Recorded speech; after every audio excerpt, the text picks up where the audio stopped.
Hi, everyone. Welcome to Zoon Politikon. I am very excited today to have Dave from Stonewall Research, Budcat. I definitely recommend you check out his channel.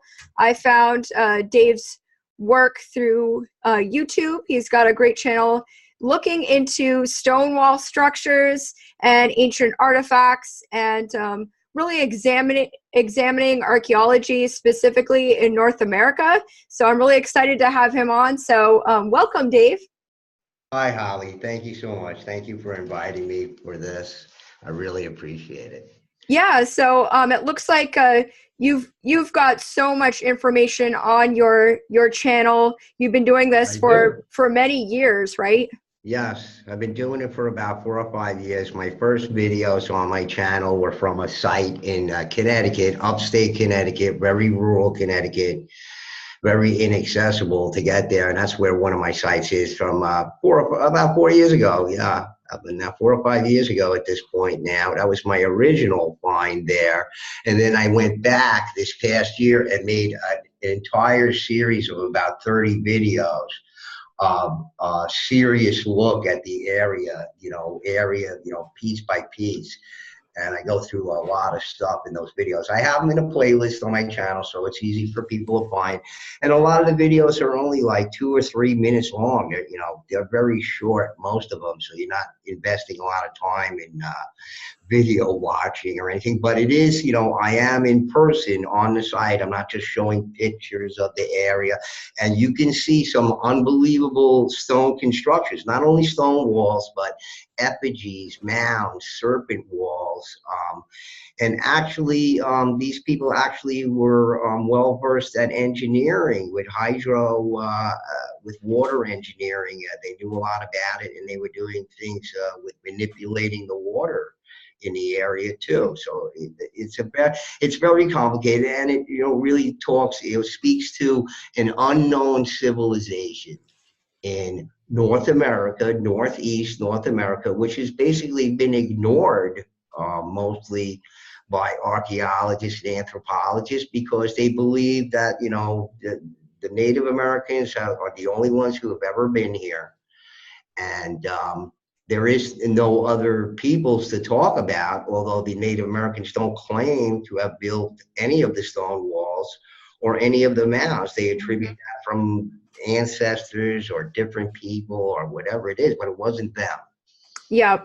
Yeah, I think that's great. And that's, I've always been intrigued. Like, I've grown up in Maine and we're surrounded by stone walls everywhere. You can go into the woods and see them. And Yeah. we were always told, oh, well, the colonists built these. And it just never really made any sense to me. And yet people don't really look into it. I mean, they get torn down all the time. They get moved around. The stones get moved. And there was always something in the back of my mind that said there was something very special about these stone walls and what you find, like you said, serpent mounds, stuff like that found throughout North America. So how do you get interested and get involved with this topic? Well, originally I had seen Jim Vieira's band TEDx talk. I mean, all you have to do is put the word band in front of it, and I'm right there. To see what they're banning. Yep. So, I mean, whoever it is, it doesn't matter. But I mean, I happened to check it out, and it was close to home. It was the Northeast here, and I've traveled throughout upstate New York and New England, et cetera, et cetera. And I've noticed the stone walls, and they always seem very quaint and, part of the history, I guess, of the United States. But we never learned anything about them in school or anything like that. It was just something you came across later on in life. But yeah, I mean, look, people don't know about it. That's the thing, because whatever archaeology has been done in the Northeast United States has been done. And of course, we had the Cardiff Giant here in New York State where it took place, which was one of America's biggest hoaxes. So I just did a video on that, on the Cardiff Giant, and the story is so contrived. it's like a children's story. You're expected to believe this, and the first part of it is the gatekeeping part of it, is which I Mm-hmm. call it, about how it's this ideological battle of believers and non-believers. And it has nothing. That was all added after they found out, because it was a hoax, right? So they found out later on, and when it was found out, they gave this story about the guy who was the financer, the guy who provided the money for the hoax, had an argument with the reverend to say it's baloney. That's the gatekeeper part of it, to keep us from the reality of the giant. There is no ideological argument here. Yes, they mention giants in the Bible, and they mention giants in any number of books from the past, from I don't know how many peoples, including Native Americans, right here in Yep. Native Americans. As a Mm-hmm. matter of fact, there's a book, I have it in my playlist, it's an audio book, about how this researcher, I guess, in the 1800s found that the Algonquins mythology, it was almost identical to Norse mythology. So that's an interesting connection right there. Yeah. And in one of my past videos that I did on one of the explorers here, first explorers, Verrazano here in the United States, he mentions, he found these people, and a philologist from Canada had said how the Iroquois language was similar to that of the Basque people in Wow. Spain. Mm-hmm. And this, was a very high-ranked philologist from Canada who said about how the Iroquois language is very similar in its character to the Basque. And if anybody knows anything about the Basque people in Spain, that's a very weird people right there. Yeah. 45% of their DNA is unlike any other human being on the planet. They don't know why. And also, I mean, you talk about weird DNA. I had this with Dr. Fader. I didn't get a chance to respond to him on Coast to Coast, by the way. Oh, I had spoke to you about this before. Yes, I called into Coast to Coast on the expert on hoaxes, quote unquote. Yep. And I flustered him. He didn't know what to say. He came, oh, we don't have a time machine. Yeah, I know you don't have a time machine. So you're just like us, I mean, Mm-hmm. but, he's a guy who makes money on hoaxes that have been talked about and, rehashed for thousands of times already. So he's one of these stupid college professors that got to make money by, reiterating stuff we already know about. But in any case, so I read from Saram's book. I was giving you that information from this gentleman, C.W. Saram. That's where my current videos are at right now. I'm going through this book by C.W. Saram, who is an ex-Nazi, okay, who worked for the Ministry of Propaganda for the Nazis, and was a famous writer before the war, and he's also a famous writer. So he decided to write all the stories that the archaeologists would not tell. And I guess they were a little afraid of him. I mean, I'm a college graduate. I minored in psychology. I think a lot of these people were afraid to say anything to this guy. Who knows what he was privy to? Who knows what intelligence he was privy to? So he wrote a book on it, and I gave his comments on the Cardiff Giant because he wanted to put it in the book, because he wanted to tell the real story, the gatekeeping story. Right. Yep. And unfortunately, that's what it is in the Northeast here. And that's why a lot of people don't know about the stone walls of New York and New England. Okay, like I was telling you in our interview before, that Michael Tellinger from Megalithomania just did a lecture recently that said that the mysterious stone circle structures in South Africa was the largest land area of this archaic construction in the entire world, and that's not true. The largest area of archaic stone, man-made stone construction is right here in North America, in the northeast of North America, in Canada and the United States, and covers New York, Vermont, New Hampshire, Maine, Massachusetts, Rhode Island, Connecticut, and parts of Pennsylvania and Canada. Hmm. So, I mean, just superimpose that land area on top of South Africa, and you can see it dwarfs South Africa. We have it right here, Holly, and that's the thing. That's what my channel is all about. And to take it one step further, like I was talking to you in the interview, I had gone up this past year to Vermont to visit with Jimmy the Paleo Mountain Man in Springfield, Vermont, because he had stone walls on his property. He was a subscriber on my channel. I encouraged him to start doing videos of his own. Yeah. And as it turned out, I went up and visited him this past year. And while visiting him up there and examining his stuff, because he was the first one to actually say, hey, there's something in this stone wall built into it that looks like something to him. So I came up to see that. And when I did come up there to see that, we made this amazing discovery. And I do have it in a video in my playlist on my Discovery in Vermont playlist. There's a language built into the walls that right now is indecipherable, but we found a language in the walls. There's words in the wall in a language of stone.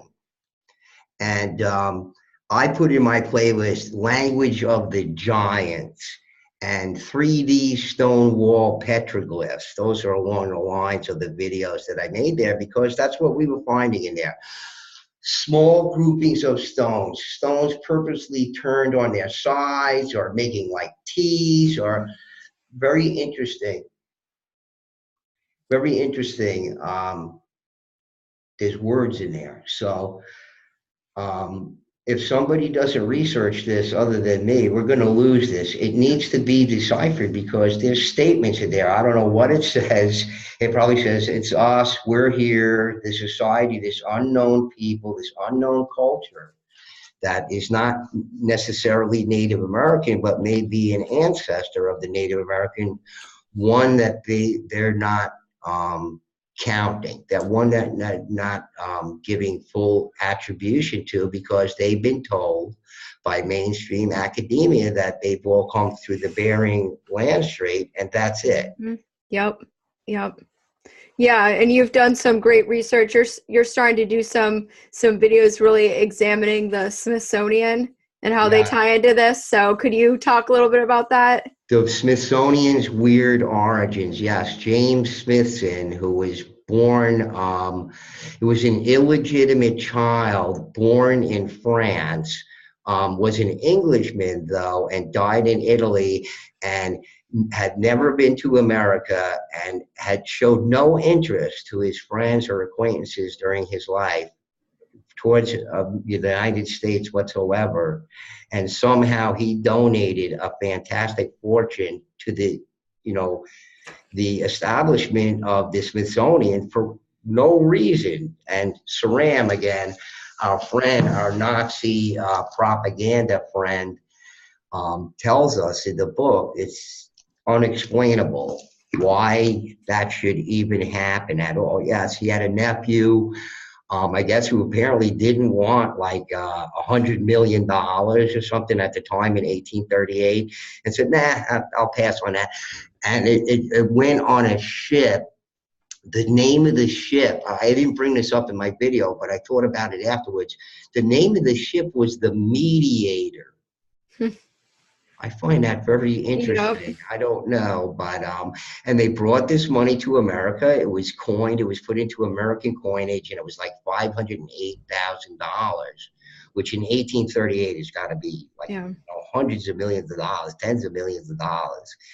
And they got involved. I guess the Smithsonian got involved around 1848, and from that point on, it was just a matter of them, stealing our history from us. Right.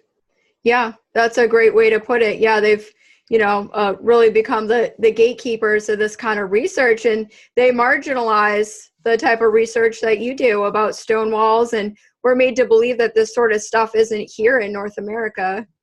Absolutely. And I mean, close to you, right in New Hampshire, you have what they call the the American Stonehenge, Yep. Mystery Hill, and another place, another Salem, not the one that you and Jan talk about, a different Salem, Salem, New Hampshire, where they have Mystery Hill, where it's the Yep.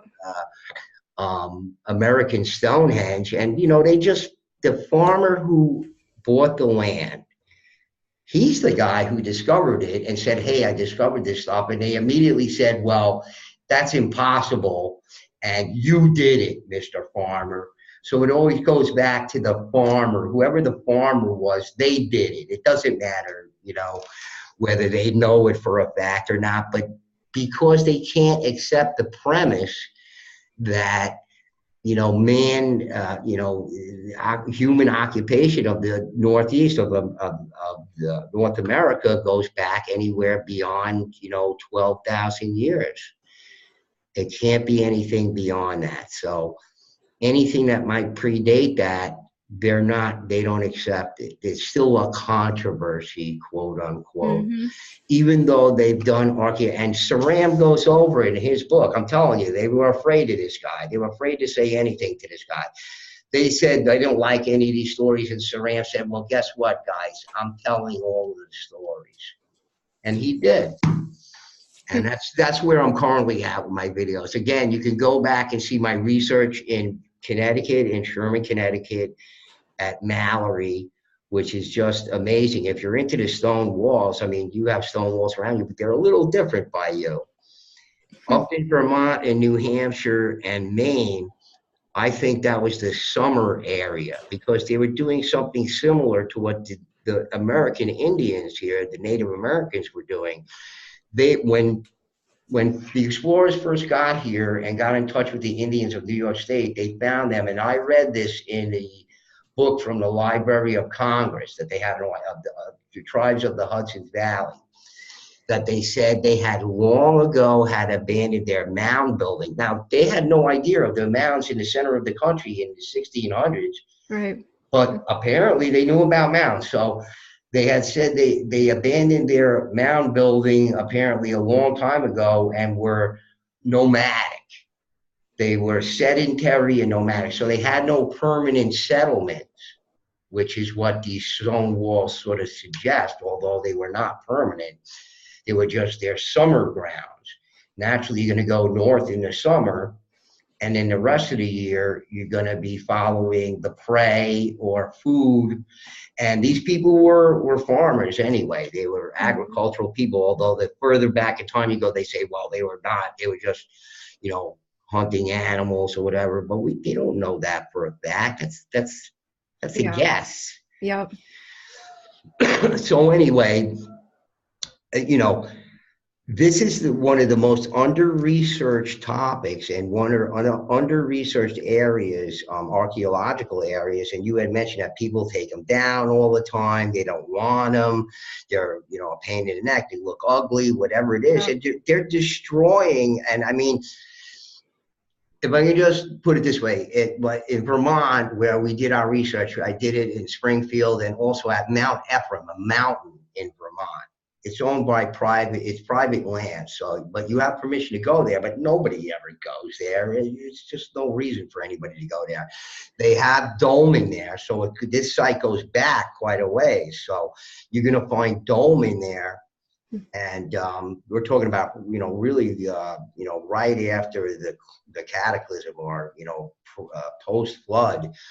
And those walls there they go along for a while. They just look like simple stone walls. And then you'll reach an area where it has all this weird, it almost looks like a mosaic or somebody's trying to make some sort of artistic statement or something, but it's not an artistic statement.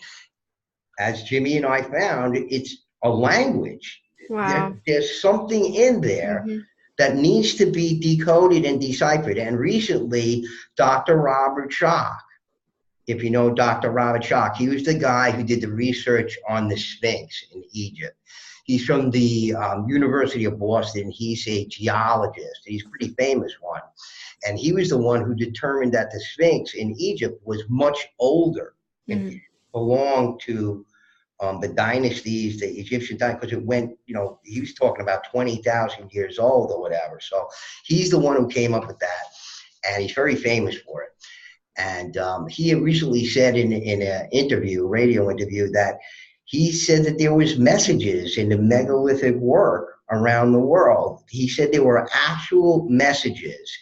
And I said in one of my videos, I wish Dr. Robert Schoch would contact me, because I've got him right here. You could actually probably work your way back maybe from what's in the walls. But as you say, people don't like them. They want to take them down. They're ugly or whatever it is. But these people could be destroying actual historical documentation that's built into the walls. It's tantamount to them destroying like the Incan codexes, how the Jesuits just burned them all and said it was the work of the devil or whatever it is. Now we don't know what they say because they burnt them all, and you don't have any to really look at. But the more they take these stone walls down, the more they're going to be taking away a written history that's in the stone walls. Like I said, the stone walls will be kind of, plain and ordinary for some length, and then all of a sudden you'll come up to this weird sort of mosaic construction. It's got, groupings of little small stones and other stones that look like T's and all this kind of strange stuff in it. And I go through it in my videos and I talk about it a little bit and how it needs to be, more research really needs to be done. And I hope I'm a part of it. I mean, I'm not wealthy. I need to save money so I can go get back up there and do more research. I have a GoFundMe channel that nobody goes to.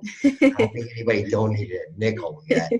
But I'm not getting up there for free, guys. But in any case, more research really needs to be done. And it's just not going to be done by mainstream. No. It's settled for them. They're done. They're finished. Whatever was found out. So that's it. All the settlers. And again, I have a debunking series of about 8 or 9 videos, I think. Some of them are part A, part B.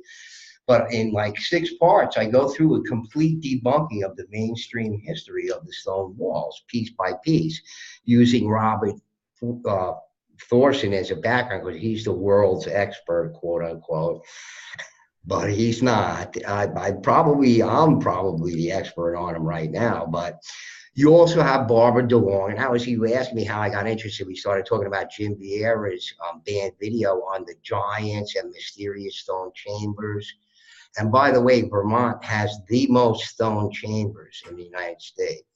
Oh, wow. And one of those chambers is bigger than the King's Chamber in the pyramid at Giza. And it's made with, lentils in there that weigh, tons. They're going to say, farmers did that. They didn't waste their time with it. Holly, Kevin Gardner, who is the author of a book called The Granite Kiss, which is a how-to book on how to build stone walls. But his family's been in it for generations. Not only does he build stone walls, but he repairs old stone walls. So if you have old stone walls on your property, he will come and repair them. He's an expert on the stone walls, physical expert, and he says that the average stones in the old stone walls, the average size stones, the average weight is 65 to 75 pounds. So mainstream wants to say, well, kids were out there, doing this work. Yeah. And could you imagine if you bashed your fingers, which is very easy? I mean, there's a reason why bricks can be held in your hand. Yes. There's a reason why cinder block or building block can be handheld. You can work with it. But 65 and 75 pound stones that are irregular shape, by the way. Yeah. They're not flat. They're not, square or rectangular. They're irregular shape, and you got to put this wall together. So it actually takes longer to build the stone walls. And Kevin Gardner says that, but he said the stones are 65 to 75 pounds. Imagine if you're a farmer and by accident you crush your fingers building a stone wall, because you don't need to build a stone wall.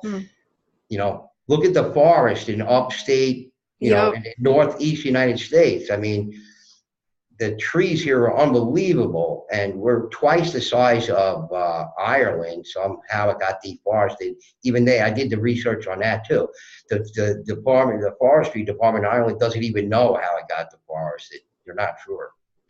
But they say it's because the people were there. Whatever is the easiest answer. That's what mainstream academia comes up with.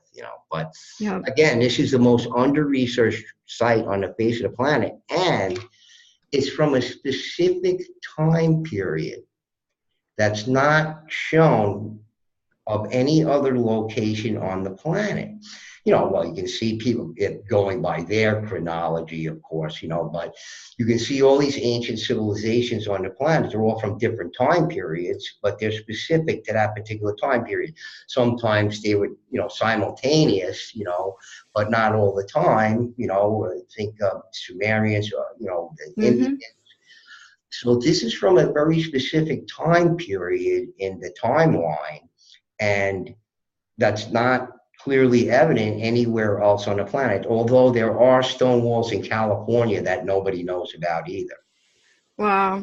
I spoke to the researcher from California. He saw my channel and he contacted me. There's also mysterious stone walls there. But you're up in Maine, you're by their summering area there, and I think for them that they spent most of their time in Maine, New Hampshire, and Vermont because it was much cooler up there in the summertime, and they had basically growing areas along the St. Lawrence where they were growing for the entire group, because that's what the Iroquois were doing. And the Iroquois, by the way, are not one people. They're 5 nations or 6 nations. Yeah.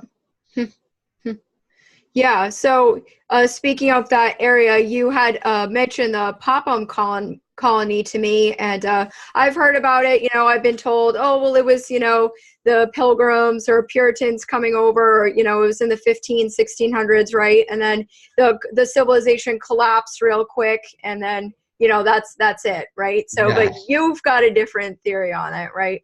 Well, I did the research on it. And as I said, the reason why I did it is because Robert Thorson, the expert on the stone walls of New York and New England, he said that there was documented evidence of a first stone wall being built in Maine where the Popham colony was. So I set off on a quest for about a month. I don't know how many man hours I put into it, researching it, but I read everything on the Popham colony that I possibly could. And there was no documented evidence of a stone wall being built there. Zero. So that was a fraud that Robert Thorson put out there, and I challenged the author from Earth magazine who interviewed him. He put it in his article. I said, you didn't ask him about that?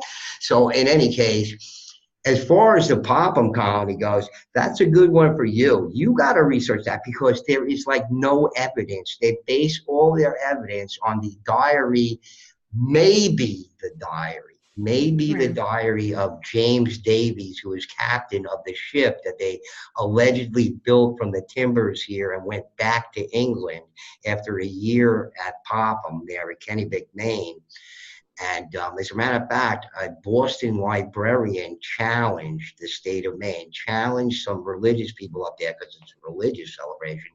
Because it was all as well as I, the people who settled this country, the colonists, were all these crazy religious people. So in any case, a Boston librarian, because they have Plymouth Colony there, so naturally this Boston librarian put him to task on it in the 1800s and said there was no colony there. So I sort of went with that lead, and I did all the research on it, and they don't even know who wrote the diary. They say it was James. It reads like a Hardy Boy story. There was a star fort there. There's no evidence of a star fort there. You can look on Google Maps. You can go to there's like a serious star fort with stone block, and there's nothing there. And I read the archaeological report from the University of Maine, and they found like nothing there. And to talk about stone, stone constructions, whatever, they barely found a hearth for one of the buildings that was allegedly built with posts and didn't have a stone foundation. So you know, as I said, the lead archaeologist was rah, rah, rah, we found it. And the second archaeologist was like, we found nothing. We Wow. didn't find anything. They found some trinkets from the relative to the time period, but Yeah. the whole thing is a complete contrivance. I mean, it's such a silly story. And if you look at it, if you do the research into it, you get, I mean, whether there was or wasn't, I mean, I guess nobody can really say because there's no evidence for it. So in any case, that it took me that way. It took my research that way. I didn't do any videos on it, but you could do a whole thing on that because it's a phantom colony. And I think that the guy who financed it or whatever was just doing a money scheme thing and just said, yeah, we did this. Yeah, we sent this colony and probably, you know, financed it or whatever it is. It was some sort of money scheme or something and didn't exist at all. Wow. Yeah. Yeah. Yeah. It's like the Cardiff Giant. It had nothing to do with ideological stuff. A guy figured out, okay, well, people are interested in giants because in the Victorian period, the pre-Victorian people were fascinated with all the things that were being dug up around the country. So this businessman from New York said, you know what? I got a couple of bucks. Let me make a phony stone giant. I got this relative in upstate New York. We'll bury it up on his property and we'll charge people admission to come and see it. So simple as that. That's the story. There's no ideological component to it whatsoever. That was added afterwards. That's the Wow. gatekeeping part of the story. Yep. Yep. To keep you and I from seeing there may have been some sort of humanoids. I mean, obviously you have the Conehead people down in Right. Paracas with Brian Forster who did the DNA analysis and everything. They're not even human beings. So, you know, and look, you know, I've heard other people say, other researchers say that what J.R.R. Tolkien was talking about was reality. He was not talking about fantasy. When he's talking about trolls and elves, you know, there were all of these different kinds of humanoid people that existed on this planet prior to the cataclysm, and you know, many of them got destroyed by it. But the ones that were left after it, us, you know, Homo sapiens, you know, we just don't like little people or tall people or whatever. We systematically got rid of anybody who didn't really look like us. Yep. And you can hear that in the stories of the Native Americans, although I do go through in my videos. I also go out to Albuquerque, New Mexico, to Petroglyph National Monument. So I have a playlist of that where I climb actually up into the volcanic rock. Wow. And look at petroglyphs, which is a fascinating video series I did there. But, you know, that's also part of the story. I mean, so it's gatekeeping. It's, you know, it needs to be researched, Holly. That's all I have to say. I mean, as I said, there's language, there's writing in the walls, there's stories in the walls, there's identification. Quite frankly, we could identify these unknown people. And my theory about the reason why the Native Americans are so tall, many of them are tall, which surprised the colonists. I give a recount of that in one of my videos, the Verrazano one. They were so tall and they couldn't figure out why when they got, well, I can tell you why. There was a bunch of giants who lived here and they crossbred with these giants, you know, similar to the story we hear in the Bible with the giants and other, you know, archaic people's stories, including the Native American Indians. Right. Yeah. Yeah. That's a great point. Yeah. Yeah. You have this great video. You talk about Jefferson and the mounds. Yes. And I had no idea Thomas Jefferson was looking into the mounds on North America.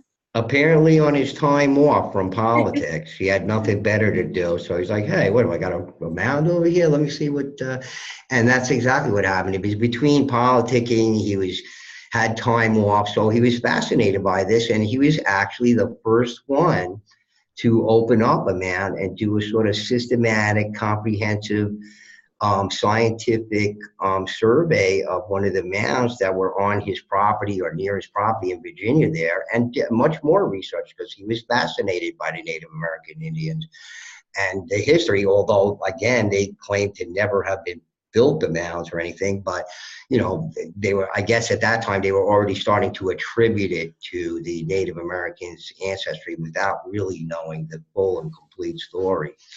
So yes, it may be their ancestry, but ancestors that they're not aware of, or some hybrid.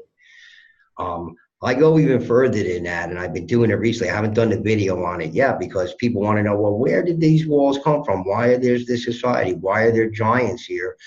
And, my theory about it is, whatever Atlantis was, I mean, that's what we call it. I doubt they call Yep. themselves that. Whatever Atlantis was, they had a colony here in the Northeast United States, and it's obviously they were an island nation. So think about island nations today. Think about Britain. Think about Japan. They're island nations, correct? So where do they get their resources from? Well, they're not getting it from their backyard. They have to get it from somewhere else. So if Atlantis was indeed an island nation and with a very, high population, they probably did not have a lot of arable growing land or the resources that they needed to. So they had to milk the resources from the planet. And I think we see evidence of this in other researchers' videos, whether it's mining or whatever it might be. I mean, all the copper that came from the Great Lakes area that they don't know where it went to. Yep.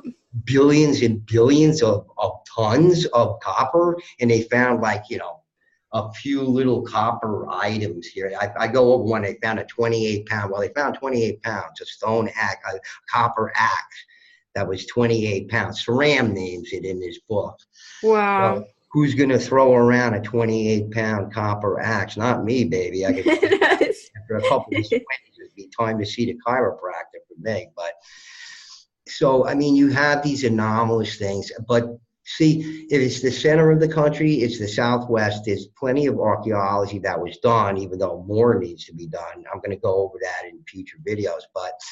But the Northeast United States and Canada, Lower Canada, there.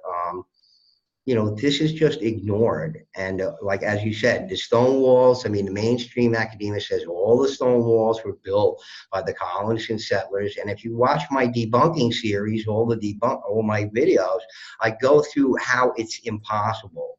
I break down not only the logistics from the first couple of censuses done in the United States here, we go into the demographics, and by the time you get down to the demographics, it's like it couldn't possibly be built by these people. And not only that, is this part of the United States in the early days was not farming. The mountainous country is not farming country. It's all dairy, right? Right. Dairy cows. They don't grow a lot of produce because there's not a lot of places to grow produce. Right. Yep. So that's why it's dairy country now. So, saying that the early farmers were there trying to, it's like, what? I mean, after you go through the demographics and the logistics and everything, and, the main trade here in the United States from the very beginning, especially Northeast United States, was the fur trade. Right. Many a Dutchman, and don't forget the Dutch are the ones who first settled these areas, mainly where the stone walls are, by the way. And most of the stone walls are in New York, which was New Netherlands, the first, just like New York City was New Amsterdam to start with. But many a Dutchman made their money on hides, animal hides. That fur was the biggest thing here. It was not farming. You were only farming if you were a subsistence farmer, and if you were a subsistence farmer, good luck, buddy. You were having a hard time here trying to grow something out of this land here. But, there were much more fertile growing areas to the west, but they didn't find that out till after the early 1800s because they were forced to move by the mystery eruption of 1808. Mystery eruption. And I relate this on the mud flood channels too, because that's the biggest thing now, the mud flood or whatever. Yep. I reported on it in my videos. I don't think a lot of people know about it, but they go over the eruptions of the early 19th century, and one of them is quote unquote a mystery eruption in 1808. They don't know what it was. Something happened in 1808 that totally devastated the whole upper hemisphere and created the coldest decade in 500 years. Then you had in 1816, 1815, 1816, you had the year without a summer that was caused by Mount Tambora. and they know about that. But that's why they say the one in 1808 was a mystery eruption, but it might not have been a mystery eruption. It might not have been an eruption at all. Mm-hmm. It could have been a different event because apparently a bunch of stuff was happening that we don't know anything about. If you want Wow. to look into mud flood evidence and stuff, Yep. and the Yep. restart, the historical restart and everything, who knows what that was. But apparently North America wasn't affected as much, I guess, as the European continent, was affected by the mud flood. But, mud floods, I think, have been going on this planet for a very long time. It's just another one's going to happen. And, we're going to be like, wow, but I mean, it's been happening for almost every single archaeological site on the planet was covered with dirt, and it didn't account for the time period, for just, leaf litter and, accumulation. Right. It just, everything had to be dug out from where it was. So apparently the world was being covered by all kinds, not everywhere. I guess, Right. not the pyramids like Giza, they didn't get affected by whatever it was.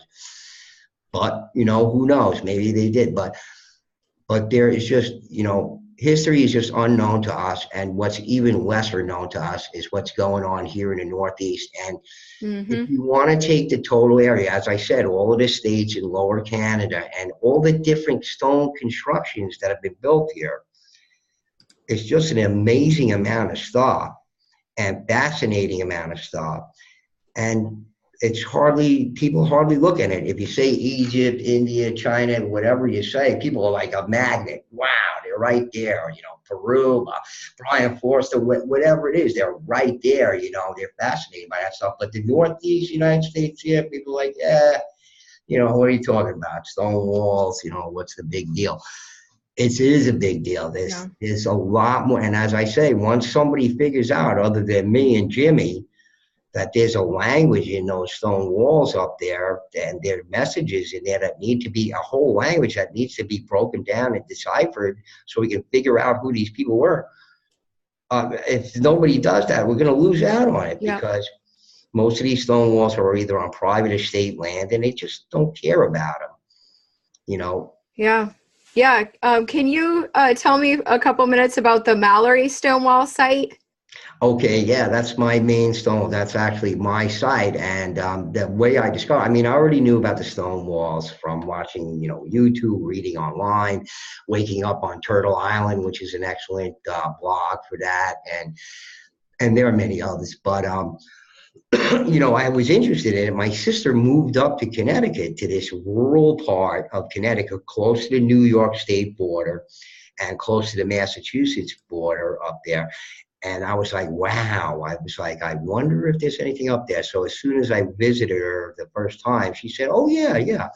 There's a trail in town over here. And now this is a town that's not accessible by any sort of public transportation or whatever. You have to drive there to get there. And when you get there, they don't want you there.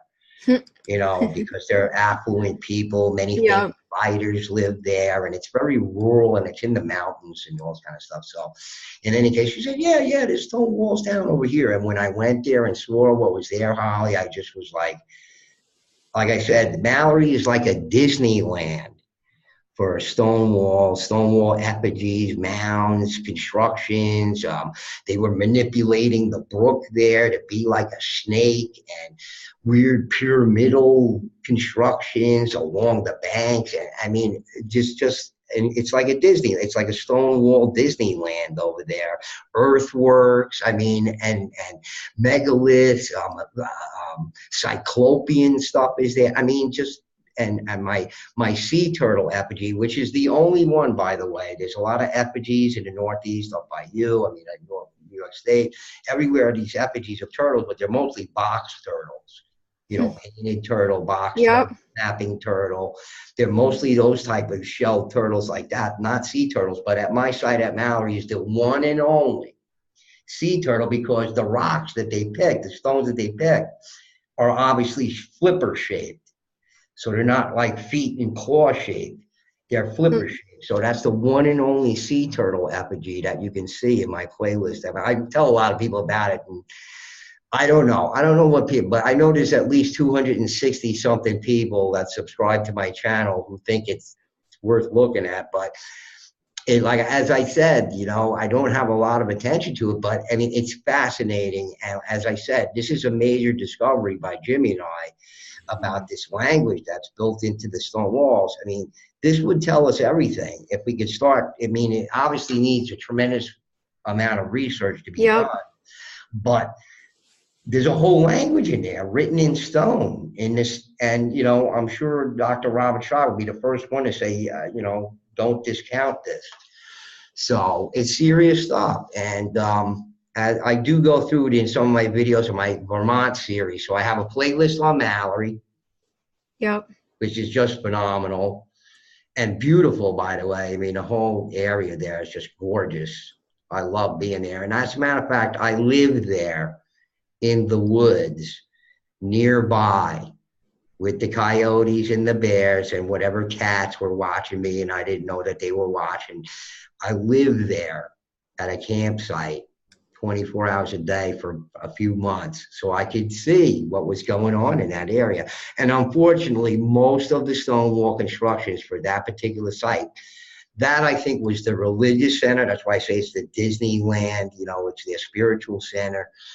Because of the topography, and I have a background in architecture, engineering.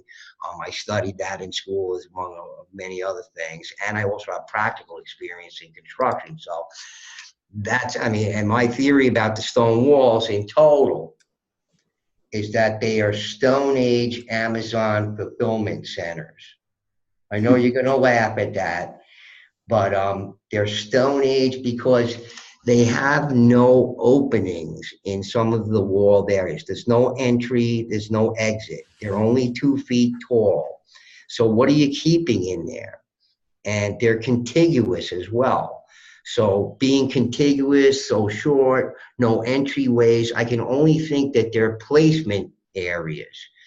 And because the Iroquois had 500-acre farms where they were growing millions of bushels of food for their entire population, Right. not only for the immediate tribes, for their entire population, it only leads me to think that whatever people built the stone walls were engaged in harvesting the resources from North America and supplying that to the rest of the people in the world who knew about it. The Phoenicians knew about North America. Everybody knew. The Chinese knew. This whole thing about, Columbus or American Vespucci discovering it, and the Chinese earlier, that's all baloney stories. Everybody knew this was the place to come if you needed certain resources or whatever it was. And it's been going on for tens of thousands of years. And I think it's been going back since Atlantean times. I think this was a colony of Atlantis. I think that we can find evidence of here, which in the springtime, I'm going to go out to Brighton Beach. We're going to look at some of that. So that's a future expedition that I'm going to go on. We're going to see traces of the Atlantean colony that was here. The only reason it was here is for resource extraction for their island, whatever island that they were, part of their empire that needed resources, because all island nations need resources. So you can't, count on a future video. But I also am going to go into Bigfoot too, because I think all our cryptos here, all our animals, all the cryptoids, are all just, and us too, were part of genetic engineering. And I think that Bigfoot was genetically engineered. Think about it. They're 8 or 9 feet tall, like our giants. But of course, if you're 10 or 12 feet tall, what do you care about a little tiny 8-foot, 9-foot Bigfoot? You just pop them on the head. I say get back to work. I think they were bred to go into the copper mines and mine the copper. I think they were bred as workers. And that's why David Paulides did the DNA test, said they're probably more human than elf. And I think we're all part of that creation of that Atlantean culture, we call it, but who knows what they call themselves. That was an advanced civilization that Brian Forster talks about, Graham Hancock, many other researchers, this advanced civilization. And I think they were doing genetic engineering. That was the one thing in common that they might have been doing that we're doing. but their technology was certainly so different than ours back at that time that I could see why a lot of people immediately go the alien route with it, because Right. it's so bizarre. It's so bizarre, but yet it's homegrown. I think it's homegrown. I'm not going to take that leap to aliens quite yet, but I think it's homegrown, and homegrown technology is so bizarre that immediately we can only think, oh, well, it's off world, but not necessarily. It could be just homegrown. It's just a civilization that was completely destroyed. And by the cataclysm, the surface of the earth was completely destroyed. And a few people survived, those 28 people that scientists say we all come from, or whatever it is, except for the Basques. They can't Yeah. figure out where they came from. And including American Indians have 2% of the X haplogroup in them that comes from Europe, and they won't explain that either. Mainstream academia won't explain that either. It's just, well, we don't know. Oh, well, it came from Asia, obviously, but it's rare in Europe.